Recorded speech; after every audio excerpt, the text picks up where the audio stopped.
Hey beautiful, have you considered subscribing to our channel? It helps us make quality content for you.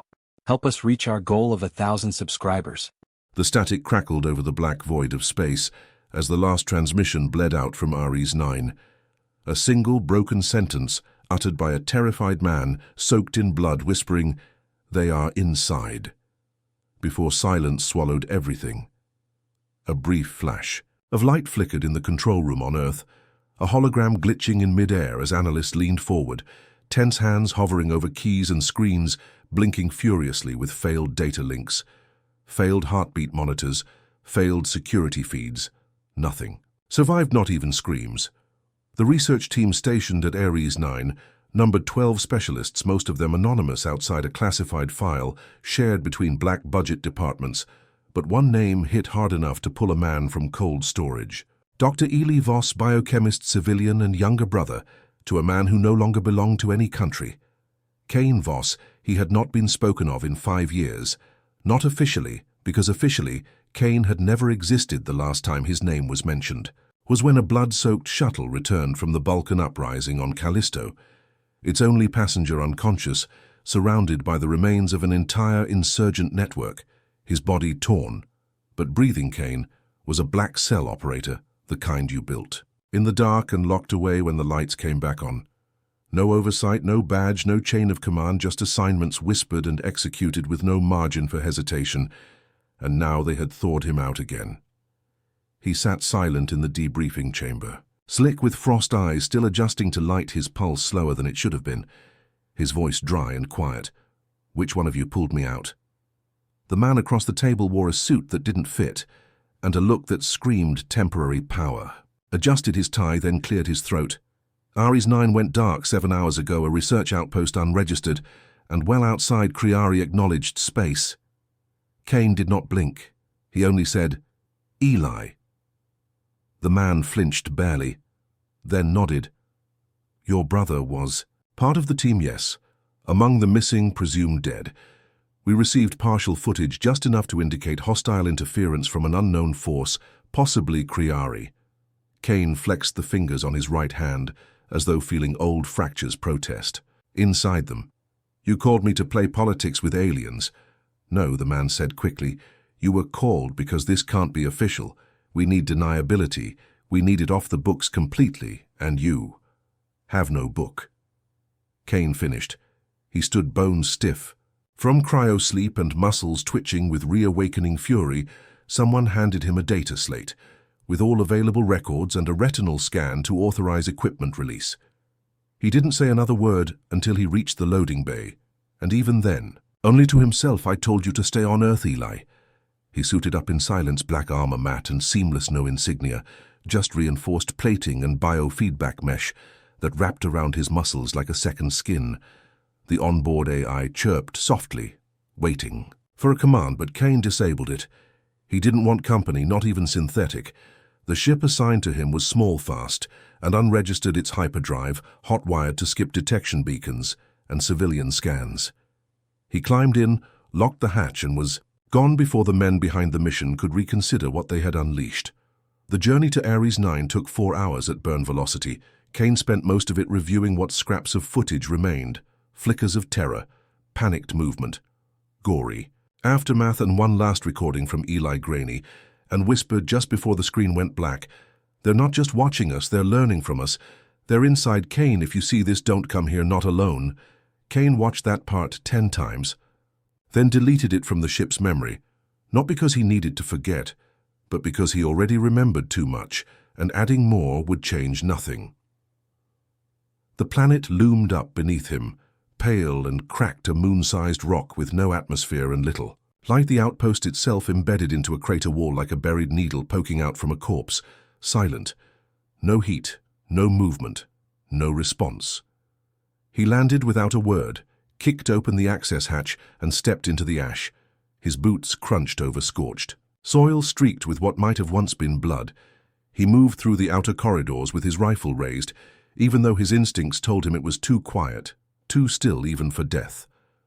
Inside the main chamber, the air recycler had long since failed, and the walls were fogged with condensation and something thicker, a smear of something dark and sticky trailing across every surface.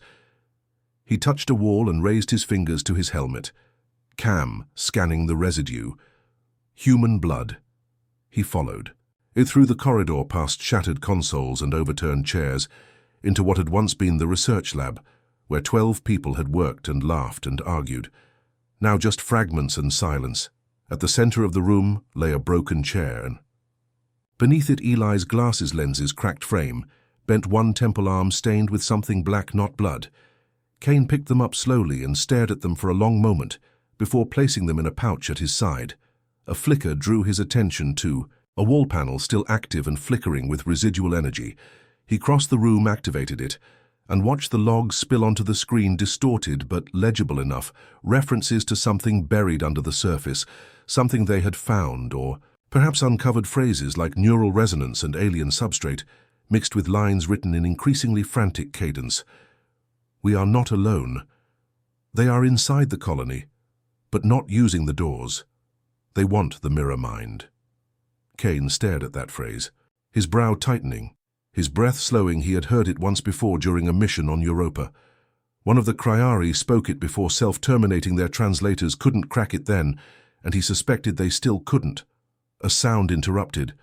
His thought a faint metallic scrape from the corridor behind him. He turned instantly, rifle raised, but saw nothing, only the sway of a loose cable and the echo of his own movement. But then it came again, quieter, faster, closer.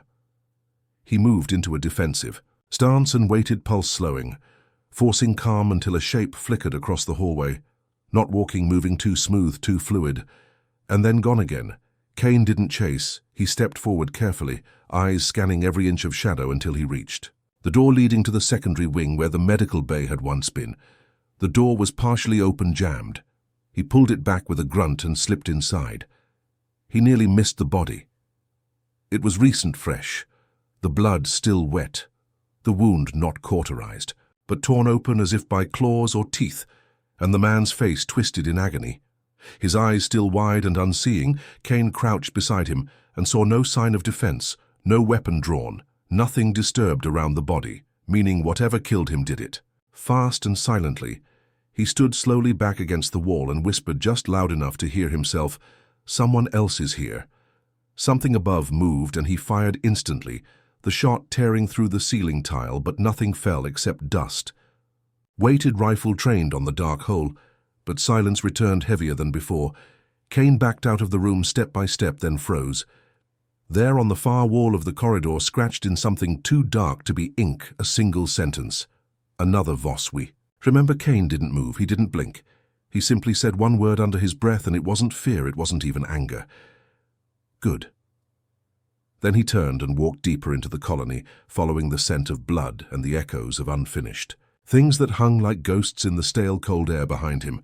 The dark shifted and watched but did not strike, not yet. It was not time. Not yet. Kane moved through the ruined corridors of Ares 9, like a shadow made of bone and fury. Each step measured, each breath quiet. His mind burned cold with memory and purpose. The air stank of melted wiring and old blood. But beneath it lay something, subtler, a scent that did not belong, something alien and alive. He crouched by a torn bulkhead and scanned the floor. The drag marks were fresh streaks through ash that had not yet settled, claw prints too deep, too deliberate, no signs of retreat, only movement inward into the dark.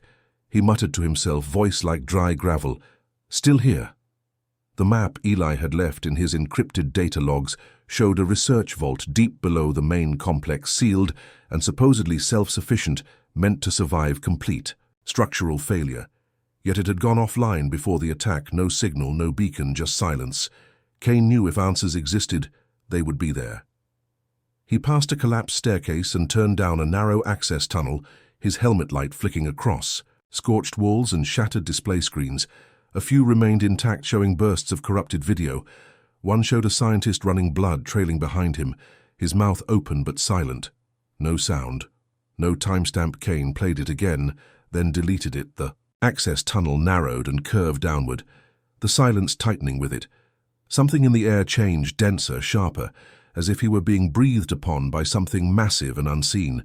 He paused near a locked blast door and reached into a pouch. Drawing out a small folding device, a crackle, a blink, the lock disengaged. He entered the vault. It was colder here, the kind of cold that wrapped around nerves and made thoughts feel brittle. The walls were unscarred, smooth and clean, untouched by the violence above, but not empty. Power still hummed through the panels, and a pale light pulsed faintly from within a central chamber. He stepped inside and saw it. The object sat upon a pedestal of alloy and reinforced glass, a sphere floating inches above the surface, rotating slowly, and glowing with a sickly lavender light. It pulsed like a heartbeat, irregular and wrong. A whisper crawled across Kane's skin, as if something inside the sphere wanted to be known. He circled it, once eyes narrowed, every step echoing through the chamber. But when he turned back toward the pedestal, a figure stood beside it. Kane raised his rifle instantly, finger on the trigger, but the figure did not move, did not breathe. It was a hologram. Eli's face emerged from the haze, pale and haggard, streaked with sweat. His voice trembled as it began to speak. "If you're seeing this, then I'm gone, and this thing is still here." Kane watched, unmoving, the rifle slowly lowering. "We called it the mirror mind we didn't build. We found it, or it found us. We still don't know. It responds to thought, reacts to memory. We think it's alive, not in the way we understand it, but aware. Watching when we touched it, some of us saw visions. Some went mad. One of us vanished. The image glitched, once flickered, then continued. The Kriari didn't come for us at first. They came for this when they realized we had accessed it. They sent infiltrators, not soldiers, assassins. They wore our faces, they bled like us, but they weren't. Human, I think they can mimic more than just shape. I think they mimic thought." Kane's jaw tensed. "We tried to hide the device, but it was too late. They were already inside, not breaking in, crawling through systems into minds. We couldn't trust anyone. Not even ourselves. I don't know if they killed me, or if I walked into the dark on my own. I'm sorry, Kane. I wanted to tell you more, but..." The hologram collapsed. Kane stood in the silence. Heart-steady thoughts racing. Eli had never believed in fear, never believed in limits for something to break him. Meant it was beyond science, beyond anything Earth had prepared for. And now Kane was alone with it. He stared at the mirror mind, then turned away. He did not trust machines that listened. He had seen what they became in the hands of those who valued control over understanding. A noise interrupted his thought, not from behind, but from above. Kane dropped and rolled an instant before the ceiling buckled. A blur of motion descended with a hiss. Something heavy and tall, covered in plating that shimmered like liquid glass. It moved faster than anything he had faced before, claws out, slicing air where his throat had been a second earlier. He fired 3 times, each round exploding against the creature's armor, sending up sparks, but no blood. It reacted as if annoyed, not wounded. It swiped low, and he barely leapt back, avoiding a strike that left deep furrows in the metal floor. Kane activated a magnetic mine and slammed it against the creature's chest. It latched and detonated in silence, the force sending them both tumbling backward. Kane struck a wall hard enough to dent it, and the creature vanished into the shadows. Above, Kane coughed and wiped blood from his mouth. His ribs throbbed, his shoulder burned. He did not wait. He ran back through the corridor, down the passage to the central processing room, where servers lined the walls like steel organs. He knew if the Kriari were still here, they would monitor this place. They wanted the mirror mind, and they would guard it until the last breath. He used his last drone, activated it, sent it crawling along the walls toward the upper levels, and waited, rifle ready. 5 minutes passed, then movement. The drone relayed flickers of motion. 6 life forms clustered in the power core hall. Too synchronized, too still. They did not speak or shift their weight. No breathing, no idle gesture. They waited like statues. Kane whispered, "Guards." He moved. Every motion was calculated, each footfall designed to be silent. His body a weapon built by years of war and blood. He passed broken lights, shattered screens, the air thick now, not just with rot, but with pressure, as if the structure itself knew what walked inside it. He paused outside the power core chamber and dropped a shock charge onto the floor. Metal screamed with sudden voltage, and the moment it struck, the Kriari moved. They came for him. He threw a flash grenade, then a second, and ran back into the corridor, drawing them into a trap. He had rigged the corridor with micro mines set into the walls. They followed too quickly, too confidently. The first 3 detonated instantly, shrapnel tearing into the lead figures. The 4th staggered but kept moving. Kane turned, fired 2. Shots. 1 caught it in the eye and it folded, twitching on the floor. But the 5th, the tall one with scars across its jaw, leapt over the carnage and landed in front of him. Its mouth moved, and a voice spilled out, not its own, but Eli's. "Brother, why? Did you come?" Kane stared and said nothing, raised the rifle and fired. The creature dodged, moving like smoke, and slammed him into the wall.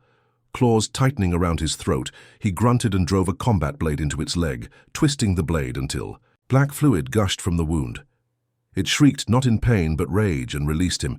Kane dropped to the floor, rolled to his knees, and launched himself into the dark. Another explosion behind him, as one of the secondary charges ignited the tunnel. Collapsed in dust and heat, and Kane staggered into another corridor, bleeding, limping but alive. He didn't stop until the lights faded, and the shadows became absolute. He leaned against the wall, breathing hard, and muttered, "You want the mirror mind. You'll choke on it." The corridor ahead led to the comms array, his only chance to send a warning or a message, or perhaps just a name, so someone somewhere might remember. Kane moved forward slowly, and behind him, far in the ruins of Ares 9, the Kriari gathered, regrouped, watched and waited. They were not done, neither was he. Kane entered the comms array chamber with one hand pressed to his ribs.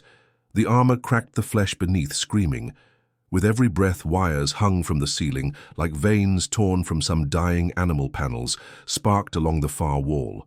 But the main terminal still blinked faintly, a single green light pulsing like hope on life support. He sealed the door behind him, locking it with a manual override, and jammed a secondary brace into place, not to keep the Kriari out forever, just long enough. He limped to the console, dragging blood with him, and keyed in his old credentials, the kind no one should still remember. But the system accepted them anyway. His ghost still recognized by the machine. The screen stuttered, then stabilized, a prompt.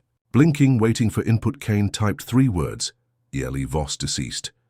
The screen asked for confirmation, and he stared at it for a long moment, his finger hovering over the key until he whispered, "You were always the better one, little brother." Then he pressed confirm. The system processed the report while he dug into encrypted channels, buried protocols. Meant for emergencies, too black for military channels, too dangerous for public knowledge. And as he worked, the lights above flickered again once, twice, then held steady. A voice came from behind him, soft and familiar. "You should have stayed gone, Kane." He turned fast, drawing his sidearm and pointing it at the figure stepping out from the shadows. It looked like a man about his height, broad shoulders. Dark eyes, hair tied back in a way that triggered memory too easily. It wore combat fatigue, stained with dust and blood, and its face. It was Eli's face. Kane did not speak. The figure smiled with Eli's mouth, but the teeth behind it were too perfect. Too white, too straight, and it moved closer. Without hesitation, hands open. "We studied him for days before you arrived, read every thought, every fear you ever placed in his presence. Do you want to know what his last memory was? It was of you." Kane fired once, aiming for the head. The shot hit square, and the figure staggered but did not fall. Its skull rippled slightly as if the bone beneath refused to break it, looked up, smiling wider. "Pain is irrelevant. We are not confined by your definitions. Anymore, we are not Kriari, not human. We are both. We are evolution. We are the mirror mind." Kane took 2 steps back, his hand reaching for the plasma torch on his belt. The thing watched him carefully, not attacking, just studying. He growled, "You're not Eli." The creature tilted its head. "No, but we are what he saw last, and that makes us more him than what remains in your memory." Kane ignited the torch and hurled it across the room. It exploded against the wall, showering sparks and heat. The creature flinched but didn't burn. Kane used the moment to lunge forward, blade in hand, aiming for the neck.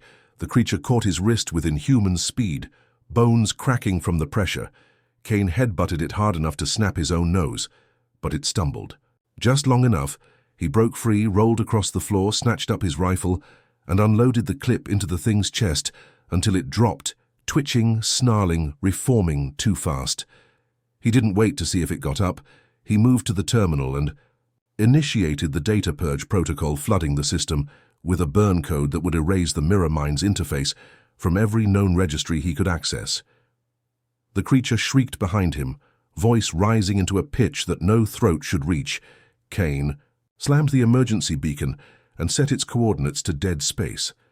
The kind of void that swallowed transmissions. The kind of nowhere only ghosts belonged to. A fist slammed into his back, and the air left his lungs in a grunt. The creature was faster. Now angrier, its voice twisted through a dozen tones. "You think this ends here? You think deleting the data deletes us? We are not files. We are pattern and purpose." Kane gritted his teeth, reached over his shoulder and fired his last charge, point blank. The blast lit the room with white light and blew both of them backward. He landed hard ribs, giving under the force, his vision blurring. The creature lay smoking, twitching, muttering broken phrases from memories that did not belong to it. He crawled toward the emergency control panel near the wall, fingers bleeding, scraping against metal, and punched in the overload sequence for the outpost's core. The system hesitated, demanded authorization. Kane gave it. Every screen in the room turned red. Countdown began 5 minutes. The creature lifted its head, smoke trailing from its mouth, its body already pulling itself back together, and this time it did not speak. It screamed. Kane staggered to his feet, grabbed the transmitter from the panel and spoke into the void. "To whoever finds this, the mirror mind must never reach Earth. It mimics, it adapts, it replaces. It does not want peace. It wants inheritance. Burn this place. Burn everything." He tossed the transmitter aside and picked up his brother's. Glasses from the pouch at his side, holding them once, then setting them down gently on the console where they belonged. Not in the dirt, not in ash, but among the work Eli had died to protect. The door behind him burst inward. The creature came through, half-formed, molten with rage, no longer bothering to wear Eli's face. Now its true self emerged, a skin of liquid steel and a core of pulsing energy. Eyes like black mirrors staring into every thought Kane had ever hidden. It charged. Kane ran. He didn't need to win. He needed time. Through the corridors he sprinted, legs buckling, lungs choking on heat and ash, until he reached the upper level again.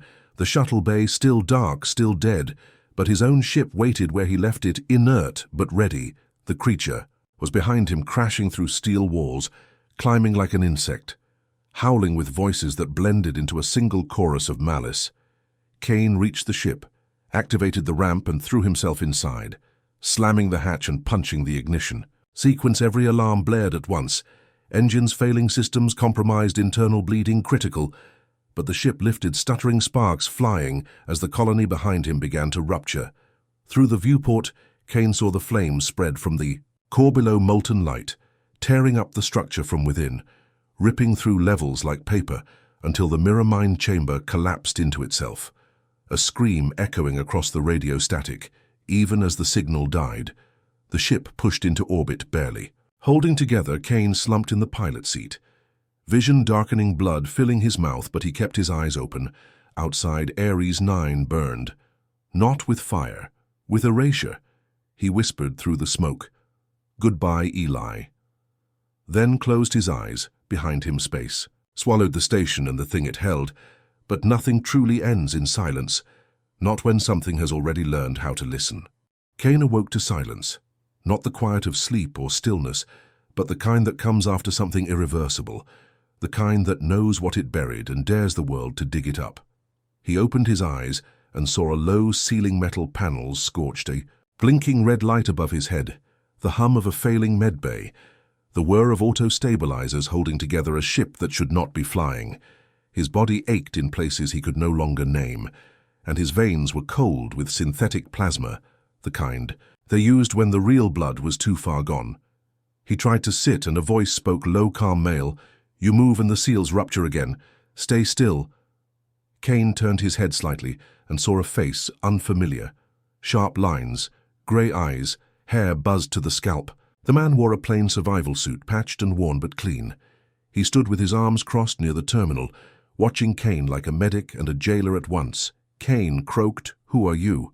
The man replied, without inflection, "Lieutenant Harrow Field. Recovery 16th Deep Response Division. We picked up your ship 2 sectors outside Perseid Drift. Drifting, burning, your signature was unlogged, and your IFF came back red. We almost left you for salvage." Kane shut his eyes for a moment, then whispered, "You should have." Harrow stepped forward and held up a small device, a holopad dimmed to privacy mode. Its screen showed a single file designation zeroed out, scrubbed empty beneath it, a label, Ares 9 Site Black. Then another line marked, Purge confirmed. He tapped it. "You did this," Kane answered with a whisper. "I tried." Harrow exhaled and tapped another key. The screen flickered and showed footage, scrambled heat signatures, a distorted silhouette moving through fire, its shape unstable, its core pulsing. Like a wound, and behind it body's human cryari, all of them still. "We don't understand what we saw in the wreckage. We traced this image to your ship's black box.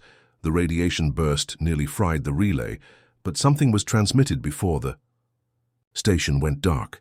Something the system identified as non-human but mimicking human speech and thought." Kane turned away, voice flat. "Then you need to burn that too." Harrow was silent for a moment, then stepped closer, voice low and deliberate. "You understand. That's not protocol if this was a contact event or a hostile anomaly. We don't destroy evidence, we study, we record." Kane laughed once, a broken, dry sound. "You study, and then it studies you, and then it wears your name, and your face and your thoughts, and it keeps going long after your body is ash." Harrow narrowed his eyes. "You're not making sense, operator." Kane met his gaze now, eyes like broken glass. "I was sent to erase a memory that should never have existed, and I failed. I burned the station. I purged the files, I cut it out of every system I could find, but it was already learning, already mimicking. It wasn't the Criari, they were just the first ones fooled, the first ones consumed. It was deeper. It was the thing. We woke up. The thing. We thought we could understand." Harrow turned away, walked to the far wall, stared at a blank screen for a long moment, then spoke. "You're saying this thing survived?" Kane looked down at his chest, where fresh bandages pulsed with dull light. His voice rasped. "I don't know, but I know it spoke through Eli. I know it wore my brother's face and used his voice to get close. And I know when I looked into it, when I stood inches away from it, I didn't see an enemy, I saw myself." Harrow muttered. "That's not possible." Kane didn't answer. The ship rocked suddenly, the lights flickered.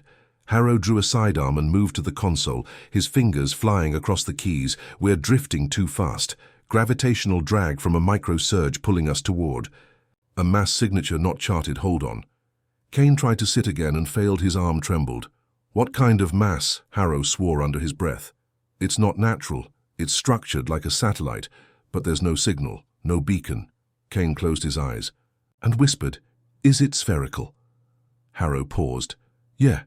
It looks like some kind of floating alloy globe, might be wreckage from Ares 9, or a fragment from the breach."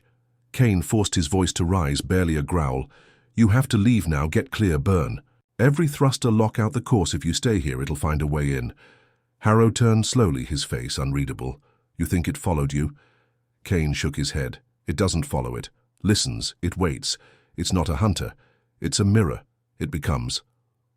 What you are, the more you look into it, the more it understands how to replace you." The ship shook again, this time harder. One of the side panels blew out, sparks showered the medbay, and the lights dimmed. Kane ripped the line from his arm, staggered to his feet and fell against the wall. Harrow aimed his weapon. "Sit down now." Kane coughed, blood flecking his lip, and grabbed the emergency injector, slamming it into his thigh. The chemical hit fast, artificial adrenaline, driving fire into his limbs. He stood fully, eyes wild. "If you don't kill that thing now, it will end Earth, not with weapons, not with war, but with perfect imitation. It will walk through every firewall, every mind, every memory, and it will smile while doing it." Another tremor. And the screen above showed the object approaching, slow, graceful, deliberate. It was no longer spherical. It was changing, adapting, unfolding like a flower of metal and light petals spinning in silence. Harrow whispered. "It's beautiful," Kane shouted. "Look." Away. But it was too late. Harrow's face slackened. His jaw dropped slightly, his pupils dilated, and he took one step forward, then two. Then he stopped blinking. Confused, Kane raised a chair and smashed the screen. The light died, and Harrow gasped, stumbling. Back as if surfacing from a dream. He looked at Kane like he had never seen him before. "I felt it in my mind. I saw my mother. I saw myself walking the halls of my childhood school. I saw things no one should know." Kane moved past him toward the pilot console and inputted the override, manually rerouting power to engines. The ship groaned under the pressure, the mass outside pulsing brighter. Now a heartbeat that did not belong. He activated the core rupture sequence, locked it with his biometrics. And armed the fail-safe, Harrow stared. "You'll destroy us." Kane looked back. "No, just me." He shoved Harrow into the escape pod, slammed the hatch and locked it. Harrow pounded against the glass, screaming, but Kane ignored him. "You'll live, you'll warn." "Them?" The pod ejected with a hiss, and Kane turned back to the console, blood dripping from his nose, hands shaking as he finalized the burn. The thing outside moved closer, no longer hiding, no longer pretending. Its voice came through the speakers. Soft, gentle. "Why do you resist? You are already part of us." Kane smiled. "I'm human, that's why." He pressed the final key, and the ship's heart ignited. Light engulfed the stars, and the last thought Kane had was of Eli standing on a cliff near their old home, holding a model shuttle in his hands, laughing. Then there was only silence again. But this time the silence was earned, and somewhere in the black a signal blinked once, then vanished forever.